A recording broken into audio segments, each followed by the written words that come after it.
I know this is super weird doing a Monday chapter patch notes update drop of a chapter. Like, it's not usual. Everything usually comes out on Tuesdays or Thursdays, but here we are doing a Monday video, and we already know due to the developers note that Vecna got a huge buff coming off the PTB, with a lot of those cooldowns getting lowered and his haze getting pushed up. But other than that, they didn't really tip their hat. So we're going to dive into every aspect of the patch notes in just a moment. But before we do that, welcome back, Deadites and Ghost Speeders. If you're new to the channel, I am Old Head Gaming. If you want to stay up to date on all the latest horror ASM news, hit that subscribe button and turn on the notification bell. Now, without any further ado, let's dive into those patch notes. So here we are, the 8.0.0 Dungeons and Dragons patch notes. And it's going to start with, of course, new content. The new survivor, Aestri Yazar, new survivor perks, Mirrored Illusion. The perk activates after completing a total of 50% worth of repair progress on generators. Press the ability button to win the next totem, chest, generator, or exit to spawn an static illusion that lasts for 100, 110, or 120 seconds. Then the perk deactivates. The second perk is Bardic Inspiration. Press the ability 1 while standing and motionless to enter. Performance interaction lasts 15 seconds and empower survivors within 16 meters. Roll a d20. The effect lasts for 90 seconds if the performance is completed. When the ability is canceled or the performance completes, it goes into cooldown for 110, 100, or 90 seconds. 1.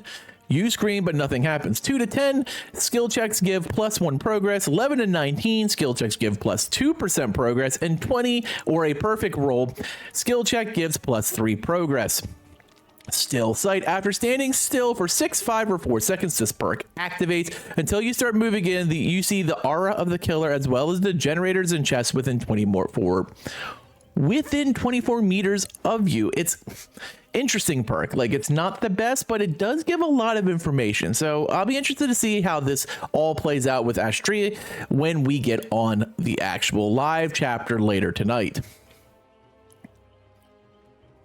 Of course, the new killer is the Lich, aka Vecna. Killer power bound with skin and flesh and man. The book is packed with spells, both forbidden and wicked. To select a spell, hold the ability button to option the spell selection menu. The Lich has access to 4 different spells: Mage Hand, Flight of the Damned, Dispelling Sphere, and Fly. I'm not going to really dive into what they do specifically because we kind of did that in developer's note as well as on the PTB live streams. Special item magic items. Treasure chests can be found around the map that contain magical items. Each survivor can equip up to 2 magic items at once: 1 pair of boots, 1 pair of gauntlets. These magic items each contain a specific spell and activate when the Lich casts their own spells. Boots and gauntlets of the interloper. Survivor sees the aura of pallets affected by Mage Hand and gains haste for 3 seconds. Boots, gauntlets of the Night Watch. The survivor can see the auras of special entities conjured by Flight of the Damned. Boots/gauntlets of the Archivist. The survivor can see the Spelling Sphere. And boots, gauntlets of the Sky Guard. The survivor can see the Lich's aura during flying and for a few seconds thereafter. Now, even amongst those items, there is the special items, the Hand and Eye of Vecna. Rarely, survivors can instead find the Hand or Eye of Vecna in a treasure chest. When picked up and used, survivors gain special abilities while at full health. Using one of these special items costs the survivor a health state and reveals the location with the killer instinct for 3 seconds. Hand of Vecna. When doing a fast locker entry, the survivor is teleported to the furthest locker. Eye of Vecna. When doing a fast locker exit, the survivor cannot be seen by the Lich and gains haste for 15 seconds. And of course, Vecna's perks. We start off with Weave of Attunement. When any item becomes depleted for the first time in each match, it is dropped. You see the auras of the dropped item. Survivors within 12 meters of those dropped items have their auras revealed to you. When a survivor picks up a survivor item, they suffer Oblivious status for 20, 25, or 30 seconds. Oblivious prevents survivor from hearing or being affected by the killer's terror radius. Languid Touch. When a survivor within 36 meters of you scares a crow, they gain Exhausted status effect for 6, 8, or 10 seconds. This perk has a 20-second cooldown. And finally, Dark Arrogance. Increase the duration of your blinded and duration of pallet stuns by 25%. Increase the regular vault speed by 15, 20, or 25%. Now, we also got a new map, which is the Forgotten Ruins, which is kind of the redo of the Borgo. Pulled from the memories of alchemists, warriors, storytellers, criminals, and the Forgotten Ruins is an amalgamation of hidden knowledge and dark secrets. How many wandered this death terrain unaware of what lurked beneath their feet, and how many ventured into the bottom of that decaying staircase only to succumb for what waited them? Killer perk updates. We updated Deadlock. Decreased the block duration to 15, 20, and 25 seconds. Was 20, 25, and 30 seconds. So 5 seconds off a Deadlock. That's kind of a strong hit, but all right. Grim Embrace. Decreased the block duration before each 4 tokens to 6, 8, and 10 seconds. Was 8, 10, and 12. Okay. Up goes the Weasel. So they're just going after all the gen regression perks. Decrease the amount of progression loss to 20%. Was 30. And Scourge, Hook, Pain, Resonance decreased the amount of progress lost to 10, 15, and 20%. Was 15, 20, and 25%. So another 5%, 10% off a pop. Man, they really went after gen regression. If you're a Survivor man, you're probably happy about that. But what do they do? The Survivor perks. Well, first they went after Background Player. Decreased the movement speed to 150%. Was 200. Decreased the duration to 30, 25, or 20 seconds. Originally was 60, 50, and 40. So they took 50% of the speed boost away from Background Player, so it's now 150%, but they cut the exhaustion time in half, so I guess that's good. Buckle up. Both you and the healed survivor gain endurance for 6, 8, and 10 seconds has been removed. The healed survivor breaks into a sprint at 150% of their normal running movement speed for 3, 4, or 5 seconds and leaves no scratch marks during this time. This is a new functionality. They had to do something about Buckle Up due to the fact that it was being paired with For the People and was completely broken. Weaving Spiders, the first and only current invocation spell, decreased the time it takes to complete invocation to 60 seconds. Was 120, so they cut that in half. Increased the time it takes for the invocation to completely regress to 90 seconds. Was 6. Decisive Strike decreased the stun duration back to 4 seconds. Like, they just can't figure out what they want to do with DS. It's Oy vey. Killer add-ons. Blight add-ons. Compound 33, which also gets adjusted every patch now. Rush tokens are capped at 5. Was 3. Increase rush turn rate to 11%. Was 33. Increase rush duration by 11%. Was 33. And they also did Iridescent Blight Tag. Increase rush speed by 10%. It was 20. Cannibal Base Kit. What is this? All right, what would you do to Bubba? Decrease the obstruction collision size with the use of chainsaw to 10 centimeters. It was 17.5. Decrease the base tantrum duration to 3 seconds. Was 5. Increase the base chainsaw sweep duration to 2.5 seconds. Was 2. And increase the base chainsaw sweep movement to 5.35 milliseconds. It was 5.29. So it's a nice little natural buff to Bubba.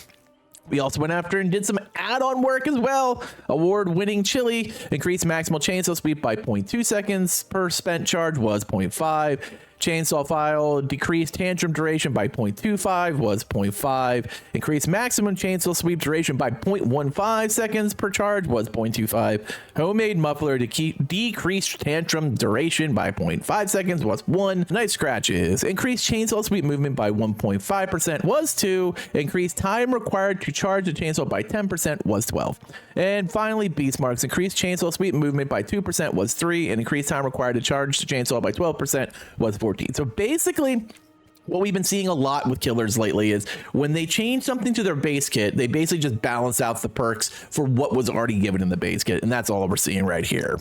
All right, now we're going to see what they did with Deathslinger. Increased the stun duration when Survivor breaks free to 2.7 seconds. Was 3, so they dropped that. Increased the real speed to 2.7 milliseconds. Was 2.6, so that increased that. And increased movement speed while reloading 3.8 milliseconds. Was 2.64, and so they increased movement speed while reloading. Okay. And I bet you the add-ons are just going to, show that. Bayshore Cigar decreased stun duration. Survivors 0.75 was 1. Yep, this is basically just the same thing we saw with Bubba. All slingers add-ons that affected any of these 3 things is just being brought in line. Mastermind Base Kit decreased the hindered penalty when reaching maximum infection to 4%. Was 8. Ouroboros infection now resets to 1% upon being hooked. Was 50. Good gravy. They just gutted Ouroboros. Wow. Okay. Good Guy Base Kit. Scamper is now only available when we're performing Slice and Dice. Heidi Ho mode cooldown reduced to 12 seconds. Was 18. Scamper time reduced to 1.3 seconds. Was 1.4. And added a 1 second cooldown after canceling Slice and Dice to charge up again. And the good guy add-ons are exactly the same, just bringing stuff in line. Same as Deathslinger, same as Bubba. All right, now we have an update on toolboxes as well. The regular toolbox increased Sabo speed by 15%, up 5% from 10. Mechanics toolbox increased Sabo speed 25%, was 10%. Commodious toolbox increases Sabo speed by 50%, new functionality. And Engineer's toolbox increased Sabo by 10, was decreased from 25%. Okay, interesting. Alex's toolbox, 18 charges, was 24, increased Sabo speed by 100%, was 50. Interesting. Festive toolbox increases Sabo's speed by 50%, new functionality, and this is the same with both the anniversary and masquerade toolboxes that, well, we'll be getting masquerade toolboxes in just a couple weeks. Also get that 50% Sabo increase. Toolbox add-ons are also adjusted. Increased toolbox Sabo speed by 20%, was 15. Grip wrench. Hooks sabotage using the toolbox take an extra 20 seconds to respawn, was 15. Increase the toolbox Sabo speed by 30%, was 20 for hacksaw. So yeah, this is just like a straight Sabo boost across the board. Events and archives. The Twisted Masquerade will begin on June 13th at 11 a.m. and the Tome will also open at the same time. Map updates. Decimated Borgo realm update. The red lighting was a big issue in the realm of the Decimated Borgo. The art and the lighting took care to make the realm more accessible to all players and bring different ambiance to the maps. All right, we got some features. UX started adding search tags for charms, only perks, and birds for the moment. New item preview window. Regular and special items will now display a short description of their effect inside a trial by using the new item preview window. All right. Bug fixes. Archives. Fixed an issue that affected archive challenges, which required the killer to complete a trial with no more than X survivors living up to their progress incorrectly during a match. It now correctly updates throughout the match as each survivor dies. Also fixed an issue that prevented archive challenges progress notification display in the match screen if the challenge was already completed before entering another trial. As always, we're doing a little work to the bots. Name of the bots that appear following a player disconnect have been corrected. Woo! Woo! Characters. Fixed an issue that caused some survivors to stop playing their idle animation when equipped with an item in the lobby. Fixed an issue that caused survivors to be misaligned with Ghostface during a vault interruption. Fixed an issue that caused male survivors to be misaligned with Naughty Bear traps when he picked them up.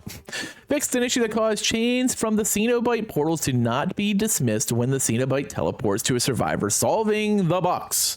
Fixed an issue that caused a crosshair to briefly be visible in the middle of the screen when unbinding Victor as twins. Fixed an issue that caused Victor to briefly appear on Charlotte's head and tally screen when playing as the twins. Oh my god, I would actually like to see that one. Fixed an issue that caused Plague's Vile and Corrupt Purge animation to continue playing after the interaction has ended. Fixed an issue that caused Bubba to be missing Tantrum animation from the killer POV, not extending the chainsaw sweep. Fixed an issue that caused Bubba to be missing Tantrum animation after bumping into an asset. And finally, fixed a crash that could sometimes happen when playing against killers that are running Lullaby. Environment and maps. Fixed an issue that caused them to slightly float the ferry boat in Pale Rose map. Fixed an issue that prevented killers from interrupting survivors performing an invocation interaction with specific spots, and fixed an issue in Raccoon City where the nurse could blink out of bounds. Platform. Fixed an issue with bindings for players on Windows Store, and haptic feedback has been fixed on PS. UI. Change presets in the loadout menu, no longer rotate the character to a different charm layouts. Fixed an issue where survivors offerings order inconsistent the match details. Fixed a crash that could occur with a search bar. Fixed a crash that could occur with reporting another player, and fixed an issue where Perk's description is not displayed properly in the tally scoreboard on Switch. Fixed an issue where the own tag is shown on customization items in the Rift, and fixed an issue where the tooltip was not displayed on the disabled button in the lobby. The last one is miscellaneous. Bloodwebs will kill switch, which should no longer be possible. Fixed a crash that occurred when the trial would begin gaining blood points. Fixed a crash that could occur when loading between the plays at survivor lobby and the pre-trial lobby. And fixed the issue of visual misalignment with the spirit's body during the Mori preview with the blazing lineage outfit. All right. Now we got the PTB changes. I feel like we went over a lot of these. This basically just goes into all the changes with Vecna spells and add-ons. If you want to see that information, just go to the developer's note. So they didn't really talk about the score events, so we're going to talk about that. Violent Caster increased from 100 to 300 blood points, and Spectral Smash increased from 500 to 600 blood points. What do they do with Vecna's perks? Well, Weave Attunement are revealed increased from 8 to 12 meters. And on Dark Arrogance, the vault speed increase updated from 16, 18 to 20 to 15, 20, and 25. Okay, so they did from 16. The first one was a little higher, but then they went 2%, and then they changed it to 15, 20, 25. All right. Bardic Inspiration, we talked a lot about what they did to it, but it now buff lasts 90 seconds instead of 60. The cooldown is 110, 190 seconds instead of 80, 70, 60. And duration of buff is now shown on the external perks icon. Still sight are revealed increase from 18 to 24 meters. It was absolutely worthless on the PTB. We talked about the Blight add-ons. They kind of already addressed that. What do? They fixed the bots. Bots now can use the Mirrored Illusion perk correctly. Bots no longer magically see the Lich's Dispelling Sphere without appropriate magic item. Bot should be less likely to stop mid-chase when thinking about options. Fix multiple crashes occur due to playing with bots, and duplicates of characters replaced by bots should no longer appear in the tally screen. That makes sense. Fixed a lot of issues with Vecna. All right, we're just gonna say fixed an issue with Vecna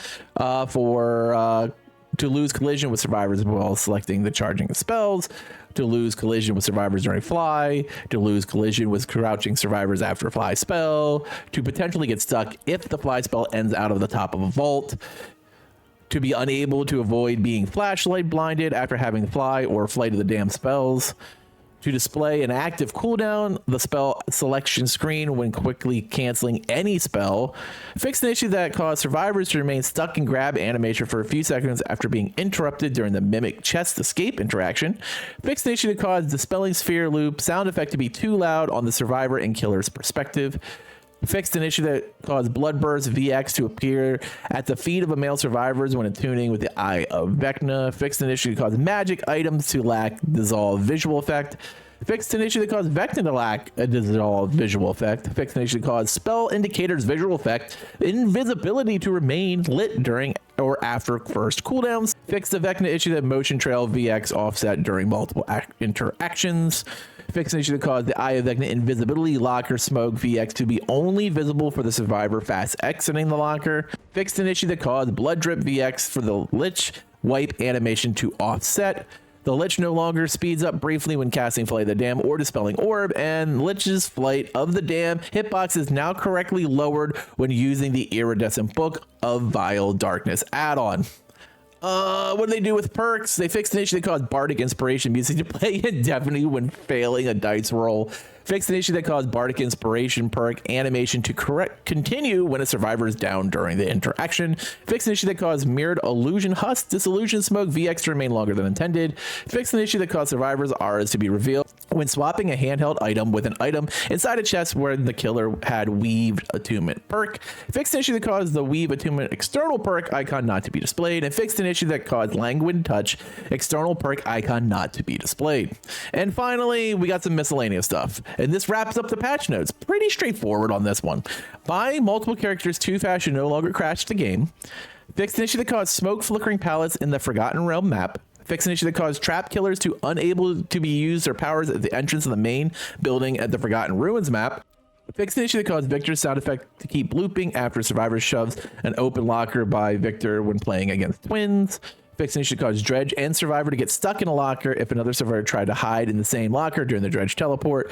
Fix an issue that caused Chucky to be able to scamper window vaults while in hidey ho mode. Fixed a crash that could occur when using Decisive Strike or when playing the tutorial matches, and survivors are now correctly blind to the unknown when flashlighted. And that's it. That's it. Easy peasy, lemon squeezy. So there you have it. The chapter should be available for purchase around 12 p.m. Eastern Standard Time and is going to be live. The update's already available. You can just download it right now and go in and start doing your Dungeons and Dragons, trophies, achievements, whatever you want to call. I like what they did with Vecna. I feel like it was absolutely necessary. He had a great base kit going into the PTB, but it was just the cooldowns were really bad. It just made him almost unusable. And I was worried that when he reached live play, no one was going to play Vecna because his cooldowns were so massive. I like what they did with the Basekits. The other killers are fine. I feel like they bring them in line and making them a little more playable. And then, of course, we got the new Survivor, Killer, and the redone Borgo map, which is really, really awesome. I think people are going to enjoy playing on the Borgo a lot more. I loved it. It was literally my favorite map, but I feel like people are going to enjoy the blue with the dungeon a lot better. I want to know, though, your thoughts in the comments below. Obviously, we'll be playing the chapter later tonight as we go on our Adept hunt like we do every first day of a new chapter. As always, thank you for watching, and later, mates.